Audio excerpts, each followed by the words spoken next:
Morning 9 కల్లా ready అయ్యి 10:15 లోపు కోర్టుకి వెళ్ళిపోతాం. కోర్టుకి వెళ్ళిన తర్వాత మన కోర్టులో 10 టు మ్యాక్సిమం 6:37 వరకు కోర్టులోనే ఉంటాము.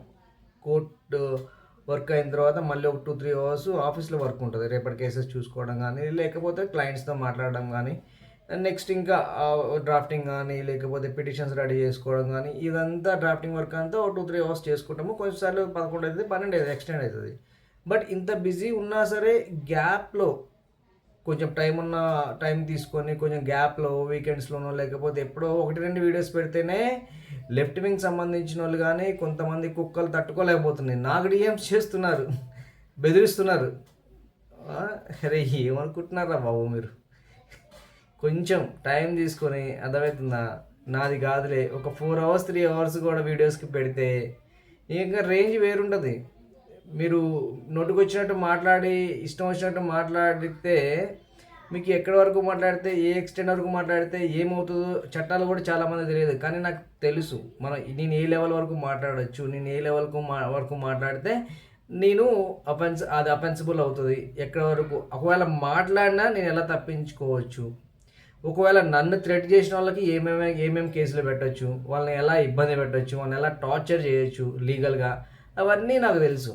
ఎందుకంటే 5 సంవత్సరాలు కాలేజీలో చదువుకొని ఒక 1 ఇయర్ కోచింగ్ తీసుకొని జడ్జి కోచింగ్ తీసుకొని ఆ తర్వాత పొద్దున్న నుంచి సాయంత్రం కోర్టులోనే ఉంటూ డిఫరెంట్ కేసెస్ చూస్తూ, అంటే మైండ్ సెట్ మొత్తం ఆ లీగల్లోనే ఉంటుంది అనమాట. లీగల్ ఆఫెన్సులు, బెయిల్లు, వీటి చుట్టూనే తిరుగుతూ ఉంటుంది. సో ఇప్పుడు వచ్చి నన్ను థ్రెట్ చేయడము, లేకపోతే బెదిరించడము, లేకపోతే తిట్టడం లాంటివి కామెంట్ సెక్షన్లో కానీ, లేకపోతే డిఎమ్స్ చేసి కానీ, ఇవన్నీ నేను పట్టించుకోను. ఫస్ట్ థింగ్ ఏంటంటే నేను కామెంట్సే చూడను. అది పాజిటివ్ అవని నెగిటివ్ అవని.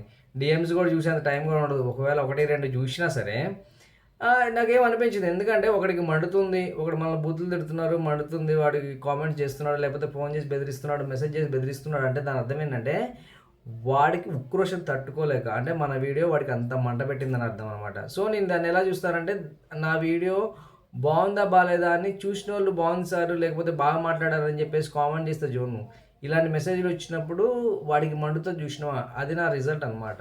అంటే టాప్ ర్యాంక్లో నేను పాస్ అయ్యాను అనమాట. ఎందుకంటే నేను ఏదైతే కంటెంట్ని బేస్ చేసుకొని వీడియో చేసినో వాళ్ళకి మండుతుంది, వాళ్ళకి కరెక్ట్గా తాకుతుంది, తగిలింది అని చెప్పేసి నాకు అర్థమవుతుంది. సో అలాంటి వాళ్ళ మీద సీరియస్గా నేను చాలా, మీరు అనుకోవచ్చు ఇంకా మీరు డిఎమ్స్ చేయొచ్చు, మెసేజ్ చేయొచ్చు, నేను ఏమి లీగల్గా ఏమి వాళ్ళ మీద కేసులు పెట్టడము, లేకపోతే వాళ్ళని ఇబ్బంది అవన్నీ ఏం చేయను. కామన్గా చేస్తే ఇప్పుడు చాలామందికి ఇబ్బంది అయ్యేది, చేయడం కూడా పెద్ద కష్టమేం కాదు, ఈజీగా చేయగలను. కానీ ఇప్పుడు ఈ వీడియోకి నా ఇంటెన్షన్ ఏంటంటే, అరే ఎప్పుడో ఒక వీడియో చేస్తేనే మీరు ఇట్లా ఉచ్చబోసుకుంటే, నేను కనుక ఒక 4 అవర్స్ కానీ కంటెంట్ మీద పెట్టి స్క్రిప్ట్ రాసుకొని బ్యాక్గ్రౌండ్ వర్క్ చేసుకొని దాన్ని ఎడిటింగ్ మీద ఫోకస్ చేసి, కొంతమంది ఎదవలు ఉంటారు, వాళ్ళకి మ్యూజిక్ కావాలి, విజువల్ ఎఫెక్ట్స్ కావాలి, అవన్నీ వేస్తే కానీ వాళ్ళ వీడియో పోదు. బట్ నాది ఎలా అంటే నేను కొన్నిసార్లు చేతిలో పట్టుకొని కూడా వీడియో తీసేస్తా. మైక్ పెట్టము, చేతిలో అంటే మనకు టైం దొరక్క, ఎడిటింగ్ చేసే టైం దొరకదు, ఫస్ట్ వీడియో తీసే టైం దొరకదు. ఆటోమేటిక్గా మనం చేతిలో ఫోన్ పెట్టుకొని వీడియో తీసిన రోజులు చాలా ఉంటాయి. ఆ వీడియోలకే ఏడిస్తున్నారు చాలామంది. అంటే మీరు బెదిరిస్తే నేను భయపడాల్సినంత అవసరం నాకు ఉండదేమో అని మీరు అర్థం చేసుకోవాలి. ఆ చదివి వదిలేసి నేను కోర్టుకు పోకుండా ఉంటే ఓకే, మీ వాటికి కూడా నేను భయపడి. ఎందుకంటే యుద్ధం నేర్చుకున్నాడు, యుద్ధం చేయకపోతే ఆ కత్తికున్న పదును పోతుంది, వాడికి కత్తి తిప్పడం కూడా రాదు, ఎందుకంటే అలవాటు ఉండదు కాబట్టి. సో నాకు అలా కాదు, నేను ప్రాక్టీసింగ్ అడ్వకేట్, పొద్దున్న నుంచి సాయంత్రం వరకు కోర్టులోనే ఉంటాను, డిఫరెంట్ కేసెస్ చూస్తా. మా బార్లో దగ్గర 900 అడ్వకేట్ ఉంటారు. మ్యాక్సిమం అందరితో మాట్లాడే ప్రయత్నం చేస్తాము, మాట్లాడుకుంటాము. అంటే మన ఇంటరాక్షన్ మొత్తము ఈ లీగల్కి సంబంధించిన డిఫరెంట్ జడ్జిమెంట్స్ చదువుతాము, డిఫరెంట్ జడ్జెస్, మా కోర్టులో ఉన్న జడ్జెస్ అందరూ ఇచ్చే జడ్జిమెంట్స్ చూస్తాము. అంటే నా ఇంటెన్షన్ ఏంటంటే, మీరు బెదిరిస్తేనో లేకపోతే మీరు డిఎమ్స్ చేస్తేనో నేను భయపడతాను కూడా మీ మూర్ఖత్వం అవుతుంది. నేను ఎందుకు చూసి వాటికి కొన్ని చూసినా ఎందుకు వదిలేస్తానంటే దాని పర్యవసానం తెలుసు కాబట్టి పోనీలే పాపం అని వదిలేయడం తప్పితే, నిజంగా సీరియస్గా తీసుకుంటే నెక్స్ట్ డేనో వచ్చి కాలు పట్టుకొని బతిలాడి సారీ సార్ అని చెప్పేసి రిక్వెస్ట్ చేసుకునే స్టేజ్కి నేను తెచ్చుకోగలను. బట్ చేయండి, నో ప్రాబ్లం. అలా అని చెప్పి నేను కేసెస్ నేను దాన్ని లీగల్గా ప్రొసీడ్ అయ్యి అంత చేంజ్ చేయను. ఎందుకంటే నేను ఒక కంటెంట్ చేస్తున్నాను అంటే సోషల్ మీడియా ప్లాట్ఫామ్లో దాన్ని నెగిటివ్గా పాజిటివ్ తీసుకునే వాళ్ళు ఉంటారు. నెగిటివ్ తీసుకుంటాడు, పాజిటివ్ తీసుకుంటాడు.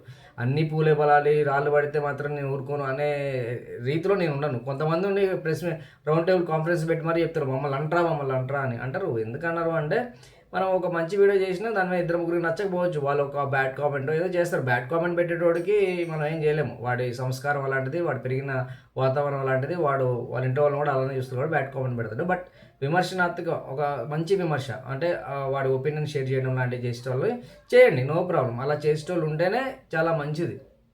ఇప్పుడు ఫైనల్గా ఏం చెప్తున్నా అంటే మీరు బెదిరిస్తా భయపడడానికి నేనేం చెప్పను. మీరు ఫోన్ డిఎమ్స్ చేసుకోండి, మెసేజ్ చేసుకోండి, నో ప్రాబ్లం. కానీ నేను గనక నా టైంని పక్కన పెట్టి కాదు, ఒక 3-4 అవర్స్ కనుక వీడియోస్కి కేటాయిస్తే నా వీడియో క్వాలిటీ కానీ, నా వీడియో రేంజ్ కానీ, నా కంటెంట్ కానీ వేరే లెవెల్లో ఉంటుంది అనమాట. బట్ నాకు అంత టైం ఉండదు. ఎందుకంటే నాకు ప్రాక్టీస్ చేయడమే చాలా ఇష్టం. వీడియోస్ ఏంటంటే నా ఒపీనియన్ షేర్ చేసుకోవడం అంతవరకే. ఒపీనియన్ షేర్ చేసుకోవడం, నాకు నచ్చిన నాయకుడు పవన్ కళ్యాణ్ కాబట్టి పవన్ కళ్యాణ్ ఏమన్నా అంటే నేను దాన్ని కంపల్సరీ ఖండిస్తా, వాళ్ళ మీద కౌంటర్ వీడియో చేస్తాను. ఎందుకంటే రాజకీయాల్లో నేను కోరుకునేది అవినీతి చేయని రాజకీయ నాయకుడు, ప్రజలకు ఎంతో కొంత మంచి చేసే రాజకీయ నాయకుడు రావాలని కోరుకుంటాం. కాబట్టి అలాంటి వ్యక్తి పవన్ కళ్యాణ్ అని నేను నమ్ముతా. కాబట్టి సో పవన్ కళ్యాణ్ మీద ఎవరైనా వీడియోస్ చేసినా, హిందుత్వం మీద ఎవరైనా వీడియోస్ చేసినా, సనాతన ధర్మం మీద ఎవరైనా వీడియోస్ చేసినా, హిందుత్వాన్ని ఈ దేశంలో లేకుండా చేయాలని ప్రయత్నం చేసే వాళ్ళు వీడియో చేసినా భారీ కౌంటర్ వీడియో చేస్తా.